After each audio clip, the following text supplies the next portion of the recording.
You know what nobody tells you about working hard? It doesn't matter nearly as much as you've been told. You can be the first one in, the last one out, never miss a deadline, answer emails at 10 at night, and still watch someone with half your output get promoted twice while you sit at the same desk for 3 years. If that just made your stomach drop, you're exactly where this conversation needs to start. I'm Dre. What you're about to hear isn't motivational fluff. These are 12 specific moves the people climbing past you are making quietly, consistently, and on purpose. Some of them you've watched happen right in front of you and never recognized for what they were. That ends right now. Stay through the whole video because every move builds on the one before it, and the most overlooked one, the move that makes everything else click, is the one I'm saving for the end. Don't skip ahead. Move 1. They make their work visible without bragging. There's a belief that quietly ends careers, and you've probably believed it. The belief is that good work speaks for itself. It doesn't.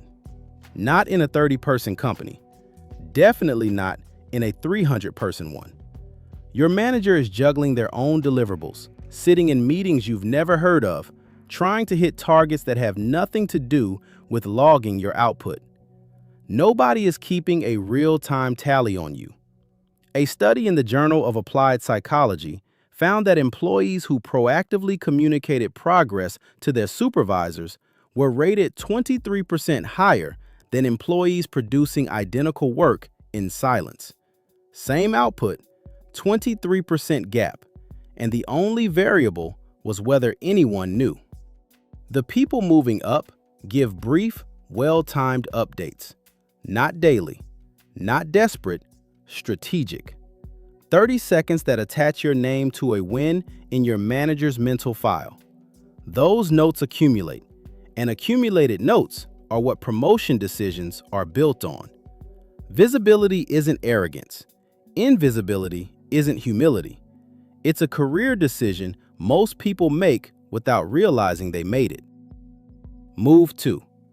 They never walk into a room with a problem unless they bring a solution. Picture two people discovering the same client issue on the same Wednesday morning. The first finds the manager and says something went wrong. They don't know what, but it's bad. The second sends a message saying they caught an issue. Here's what they think caused it. Here are 2 ways to handle it, leaning toward option 2, but want input first. Identical information. Only one just looked like a future manager. When you bring a problem with no thinking attached, you become extra work. When you bring a problem with a path already mapped, you become a resource. Someone operating above their current title. Harvard Business Review research shows the employees consistently rated highest in leadership potential aren't the ones who avoid problems. They're the ones who arrive at problems already thinking one move ahead. You don't have to be right every time. You just have to show the mindset of someone who belongs at the next level before anyone officially puts you there. Move 3. They build a network inside the building before they need one. Most employees manage exactly one relationship at work, their direct supervisor. That is the most fragile career position you can put yourself in. The people climbing build real connections across the whole organization. Peers in departments they don't work in, senior leaders they don't report to, junior staff below them on the org chart. When a new project lands, when a role gets created, when leadership is deciding who to tap for an opportunity, that conversation doesn't start with a job posting. It starts with names. LinkedIn research has found that up to 70% of jobs are never publicly posted. They're filled through internal conversations you're not in. And the part most people miss, how you treat people with less organizational power than you tells leadership who you actually are. The way you talk to the receptionist, the new hire, the contractor, that behavior either follows you up the ladder or quietly holds you back. Move 4. They know the difference between being busy and being strategic. Walk into any office, ask anyone how they are. They'll say busy. They'll say it like a badge of honor. But busy is easy. There's always something to fill a day. Emails that don't need a real response. Meetings that don't need your presence. Tasks that feel productive but don't move anything that matters. Strategic is different. Strategic means your energy is consistently aimed at what your organization actually cares about. The initiatives tied to revenue, the problems keeping executives awake, the goals reviewed in meetings you haven't been invited to yet. The people moving up ask one question early in every quarter that most people never think to ask. What does success look like for this team in the next 90 days, and where can I make the biggest difference? That gives you a map. People with a map move faster than people who are just busy. At review time, nobody gets celebrated for how packed their calendar was. They get measured on whether the outcomes that mattered actually moved. Move 5. They ask for honest feedback long before the annual review. Someone sits down for their year-end review, fully expecting it to go well. No obvious problems. They worked hard. Then the manager starts surfacing concerns, patterns, perceptions that had been building for months, and the employee is hearing all of it for the first time. That isn't bad luck. That's a system failure, and the smart move is refusing to operate inside it. The people climbing check in proactively. Mid-year, after a big project, in casual one-on-ones, not in a needy way, confidently. They ask whether they're showing up the way the team needs. They ask what to adjust. That single question signals self-awareness, gives the manager room to flag small issues before they harden into documented patterns, and tells everyone watching that you develop yourself instead of waiting to be corrected. The Society for Human Resource Management reports that employees who have regular feedback conversations are 3.6 times more likely to feel motivated and engaged. Your annual review should be the summary of a conversation you've been having all year, not a surprise you weren't ready for.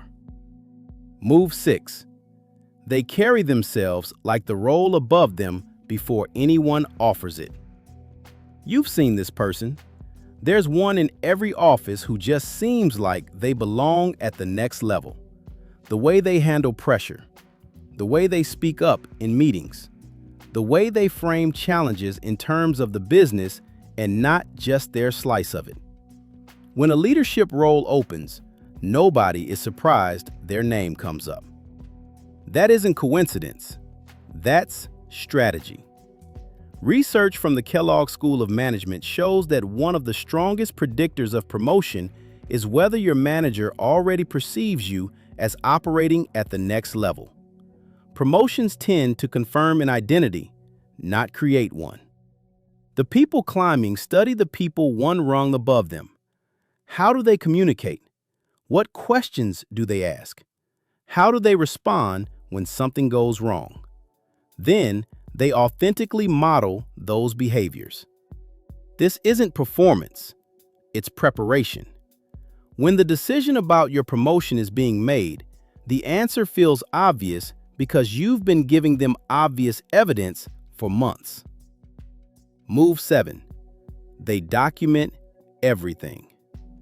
Contributions, conversations, and confirmations. Imagine being told during a restructure that your role is being eliminated due to performance concerns and realizing in that moment you have zero paper trail, no emails, no written confirmation of any of the positive feedback you'd received, just memory. And memory does not hold up. The people who survive uncertainty document quietly and consistently. They follow up meaningful verbal conversations with a short email confirming what was decided. They keep a private running record of weekly wins and praise received. That isn't paranoia. That's professionalism. When it's time to negotiate a raise, make a case for promotion, or defend your record in a meeting you didn't see coming, the documented person wins every single time. Your contributions are only as real as the evidence behind them. Move 8. They develop themselves without waiting to be developed. In most companies, formal training is reactive. You get onboarded. You get the occasional workshop. You get whatever your employer happens to budget for. That's the minimum. It is not a development plan. The people climbing invest in themselves on their own time. Certifications, industry publications, online courses, conferences, conversations with people 10 years ahead of them. LinkedIn Learning reports that employees who engage in self-directed learning outside of work are 47% more likely to receive promotions and significantly more likely to earn above the median for their role. 5 focused hours a week, sustained over 3 years, produces a version of you that is functionally unrecognizable on paper and in a room. Your employer is responsible for training you in your current job. You are responsible for the trajectory of your career. The moment you separate those two things, everything changes. Move 9. They guard their reputation like it's the most valuable thing they own. Because it is.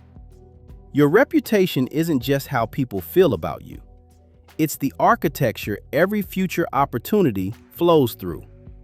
Every referral, every introduction, every internal tap for a role before it goes public. All of it travels through the impressions you've built, and it is shockingly fragile. One public moment of unprofessionalism, one comment that gets repeated, one meeting where you lost your composure, that can follow you for years. The people moving up are deliberate. They don't vent to colleagues about leadership. They don't get pulled into gossip. They don't fire off heated emails. They don't say anything in a hallway they wouldn't be comfortable having repeated in a boardroom. Warren Buffett said it perfectly. It takes 20 years to build a reputation and 5 minutes to ruin it. The strongest professional reputations are built on consistency, not standout performances. The person who shows up the same way, whether the senior VP is in the room or not, is the one whose reputation becomes a career asset money can't buy. Move 10. They speak the language of business impact. There's a version of every sentence you say at work that sounds like a task, and a version that sounds like an outcome.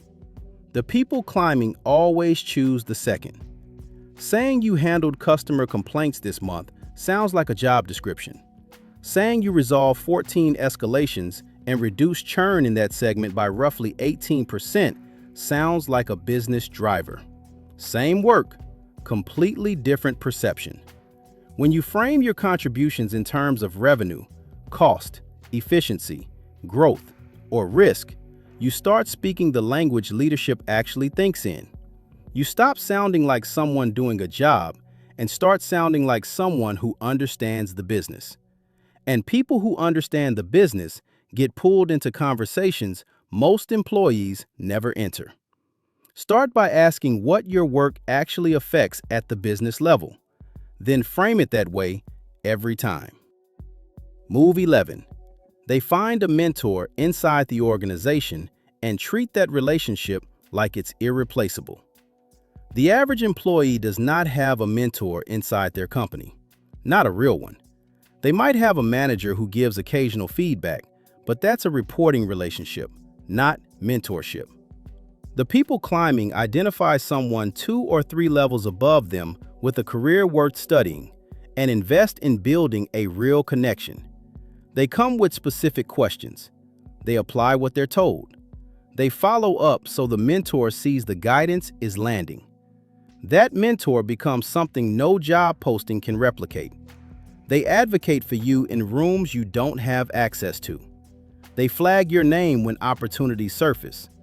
They give you the unfiltered version of how the organization actually works, the political reality, the unwritten rules. The American Psychological Association has found that employees with organizational mentors are 5 times more likely to be promoted than those without. 5 times. If you don't have a mentor inside your company right now, that's the single most urgent takeaway from this video. Move 12. They keep one eye on the future while delivering completely in the present. This is the one that separates the people building real leverage from the ones who spend whole decades hoping someone notices them. The people climbing do 2 things at once. They show up completely for the role they hold right now, delivering, building relationships, growing their reputation. And at the same time, they're quietly building the skills, visibility, and external network for the role they want next. They don't wait to be promoted to act like someone who earned it. They don't wait for a review to update their resume. They don't wait for a layoff to start cultivating relationships outside the company. They treat their career like a business they're running. Skills are the product. Reputation is the brand. Network is the distribution. They invest in all 3 even when things feel stable, because stable, from the outside, just looks like preparation for a moment that hasn't arrived yet. When that moment comes, when the role opens, when the company restructures, when the right conversation happens, the prepared person walks straight into it. The comfortable one gets caught flat-footed. Jim Rohn said it best: work harder on yourself than you do on your job. That single principle, applied consistently for 5 years, produces a completely different life than the one you're currently on track for. So here's where we land. The gap between people who get promoted and people who don't isn't talent. It isn't luck. It isn't whether the boss happens to like them. It's 12 deliberate habits compounded quietly until the difference becomes impossible to miss. Visible communication, solution-first thinking, a network built in every direction, strategic focus over fake busyness, early feedback, leadership presence before the title, documented contributions, self-directed development, a protected reputation, the language of business impact, a real mentor, and a career you're actively building instead of passively waiting for. Pick one and start today. Not next Monday, today.